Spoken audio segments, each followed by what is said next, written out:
family physician provides the first care and the continuous care to the family and everyone else around that particular individual and the family. It addresses physical problems, psychological problems, social problems, and coordinates a comprehensive, a complete healthcare service with other specialists as and when needed. So in all of these roles as a family physician, it is always important to make sure that things are documented and communicated to. Hence the topic, hence the reason why family physicians need to know about it. What are the roles of a family physician? Again, kind of a recap of what I just said: to maintain the health, physical and mental, in a population of individuals and families. So the family physician needs to be accessible for all kinds of illness and needs to take responsibility for his or her patients.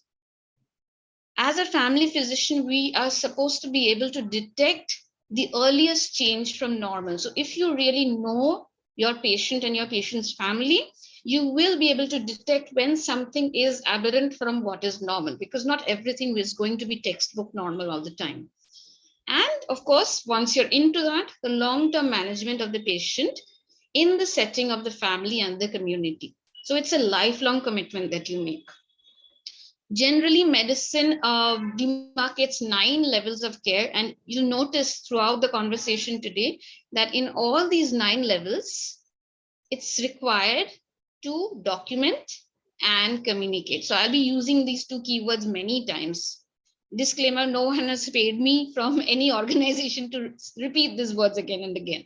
So prevention, pre-symptomatic detection of disease, diagnosing the disease early, diagnosing a disease that has already been established or already caused some trouble, treat or manage the disease, management of all the complications related to that, rehab, terminal care, and counseling in all these steps. So 9 levels where we are responsible for the patient.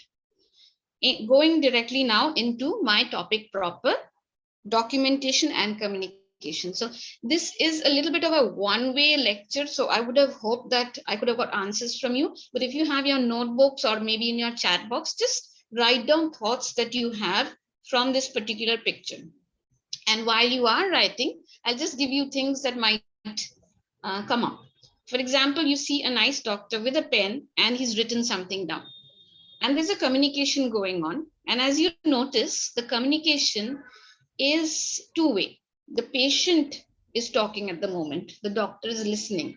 And listening is a point, one of the first points of communication. Unless you listen to the person in front of you, you can't really communicate with them. There is a body language communication going on. So it's not only words. It is the patient is explaining with his hands or her hands how he or she is feeling. And the doctor is absorbing that, understanding that, so that he can come and help the patient out. So that's a very important thing. So this picture, maybe not 1,000, but quite a few words. Coming into definition, textbook definitions that we need to know and helps us understand what we're doing. What is a medical document or medical documentation? It's the record of relevant patient data in a clinical record. So that's medical documentation. And what are medical records?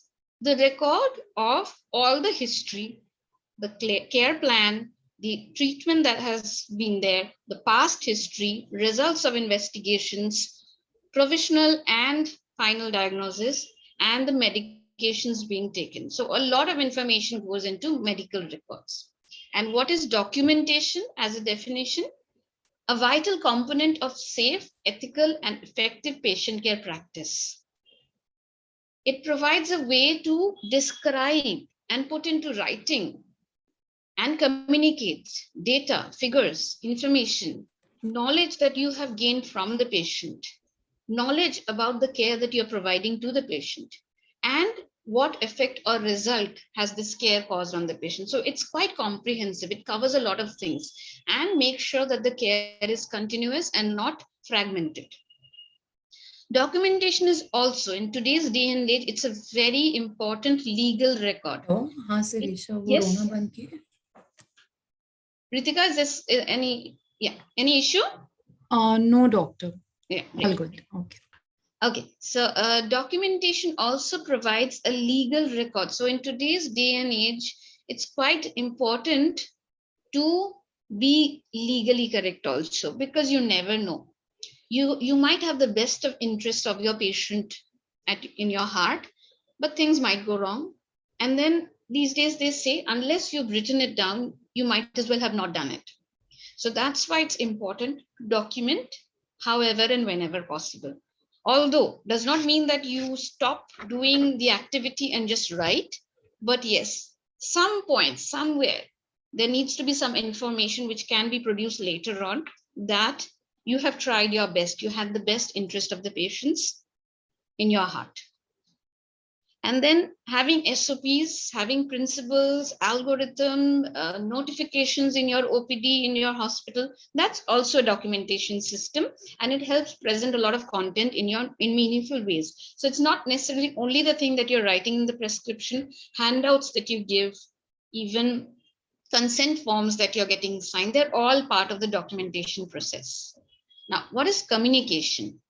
Communication is the activity of giving out the information, expressing emotions with your body language, with words, and building a two-way relationship. So it's very important to communicate also. So just being good at paperwork doesn't really give you much. Your patient is not going to be satisfied, and very rarely your patient is going to get or feel better if you don't really communicate your treatment methods. And it's so important to have communication in order to develop trust.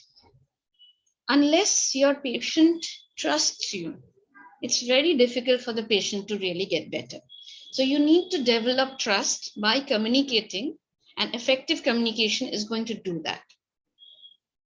So I have a kind of something that was coined. These 4 points were coined by one of my very close friends, colleagues, seniors, call what you may. He said that efficient patient care includes communication, documentation, communication of documentation, which means that you tell, you write, and then you tell them what you've written, and you write what you've told them.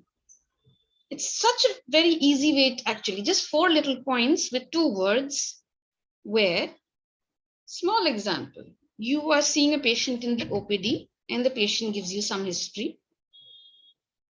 Based on that, you look at the reports, you listen to the history, and you come to a diagnosis. But the patient is looking at you wondering, what is a doctor thinking? And you're writing. So you need to tell them that this is what I think, this is what we might do. And then also put it in writing. So the patient has a record. He can go home and go through it. It's just like taking notes in a class. When there's a teacher, a good teacher who is talking to you, you'd want to take down some notes, or you would expect the teacher to give you some handouts or maybe a recording of the presentation, so that later on you can go back to it. So that's where it's the same in efficient patient care. So again, a little bit of a revision from my earlier presentations.